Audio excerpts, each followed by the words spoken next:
This should not have happened.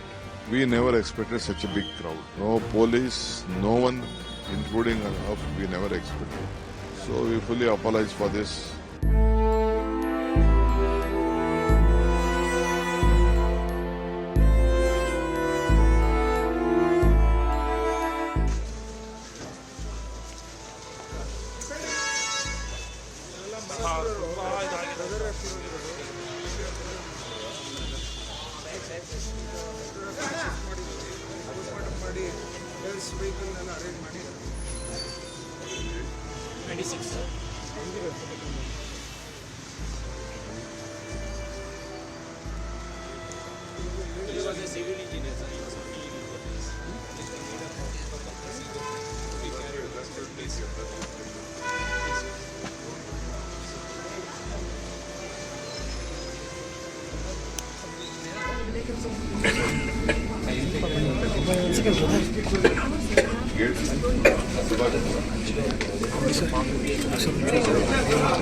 ಯಾವುದೇ ಕಾರಣಕ್ಕೂ photo ತೋರಿಸ್ತಾರೆ.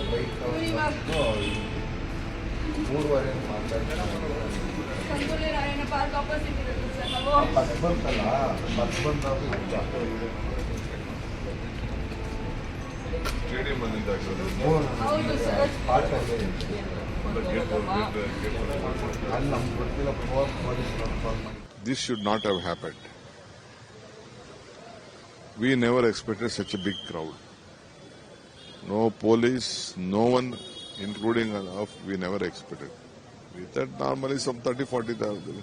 Someone wanted to declare it a holiday. We didn't want it to do it also. We didn't do it. So the crowd also was being divided between Vidhan Saudha and this one. Stadium is 35,000 capacity. But more than 3 lakh people were there around the stadium.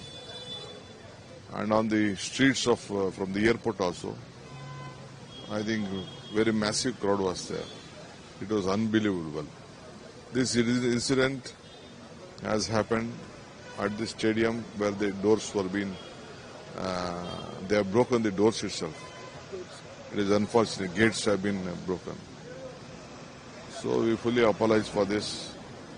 RCB also has come out with a statement on this. But still, we wanted to know the fact and we want to give a clear message. We will do it. From yesterday, you were clear, sir, that the celebration will go and the whole Karnataka will be happy. After your statement, there was BJP statement. BJP, yes, BJP is BJP is a double standard. They are doing double standard. They are doing politics. They are doing. On the deathbed, they wanted to do politics. They only said that allow for the procession. Allow for the procession. When procession was not been allowed, only this has happened. If you have allowed for a procession, what would have been the situation? Everyone would have blocked the roads and gone on the vehicle itself. All these things would have happened. I don't want to comment much on that. Said that open bus will be dangerous for the players at the pitch. No. Yes, see, it is very. I don't want to explain all those things, but it is. We are very sorry for this incident. We all will work out for a better solution in the future. Last question, sir. Now, after witnessing all these things, you have announced compensation as well. But other side, BJP is saying it's a pre-planned death. They are doing politics on the death beds. செய்திகளை உடனுக்குடன் தெரிந்து கொள்ள உடனே subscribe பண்ணுங்க.